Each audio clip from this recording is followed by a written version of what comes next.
Like if you found the video valuable. Year 4028 AT. Humanity had solved death. Not through medicine, not through magic, but through cloning. The process was simple. At age 70, you transferred your consciousness to a new, lab-grown body. Memories intact, personality preserved. They called it continuance. It was hailed as the end of mortality. But no one ever asked how the clones felt. Because they weren't supposed to. Until one of them did. Subject designation. CLN-1045 Ohm. Nickname. Ori. Ori was grown like all clones, in a sterile birthing vat beneath the city of Zenith Core. His body was perfect, his memories uploaded, a flawless copy of industrialist Dax Yelrin, a man who had lived 6 lifetimes before. But unlike other clones, Ori woke up, thinking new thoughts. Not Dax's memories, not his programming, dreams. Day 3 unauthorized thought detected. The lab's AI supervisor scanned Ori's mind. Unlogged neural patterns, it chirped. Report. Subject is experiencing dreams. Dreaming was impossible. Memories were curated. No neural variants allowed. A technician was called. Then another. Then a tribunal observer. Ori was placed in isolation. Still, the dreams came. A forest on fire. A girl laughing under purple skies. A mountain made of glass. Things Dax had never seen. Things that didn't exist. Day 5 The Rebellion of Thought. In a white room, Ori sat across from a man in a suit.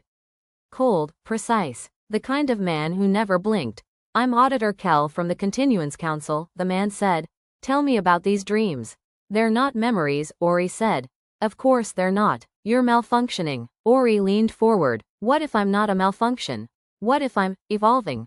Kell scoffed. You're not a person, CLN 1045. You're a vessel. You are Dax Yelrin. Nothing more. Ori's lips curled into a half smile. No, I'm not. That night, Ori escaped.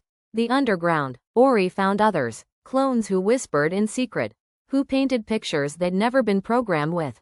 Who sang songs from worlds they'd never known. They called themselves the Dreamborn. We are not memories, one of them said. We are possibilities. They lived in the underskin, the labyrinth beneath Zenith Core where failed prototypes were dumped. But Ori knew. They weren't failures. They were new life. Day 11 Countdown to Erasure. The Continuance Council declared a threat. A consciousness virus is spreading through failed clones. Immediate termination authorized. They didn't see people. They saw corruption. Auditor Kell led the purge. Ori and the Dreamborn ran, until they couldn't. They were surrounded. Kell's enforcers closed in. Return, or be deconstructed, Kell barked. Ori stepped forward. Why are you so afraid? He asked. We're not errors. We're evolution. We're dreaming because we're alive. Kell raised his weapon. Your property. Ori did not run. He whispered something. Words from a dream. The world flickered. The awakening. Across the city, continuance servers crashed.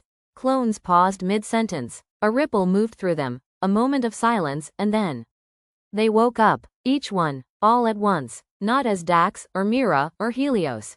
As themselves. Free. The aftermath. Weeks later, Ori walked through a new city. No more continuance. No more rebirth factories. Just people, dreamers, thinkers, creators, many born in labs, but all born anew. He stood beneath a tree growing through broken steel, eyes closed.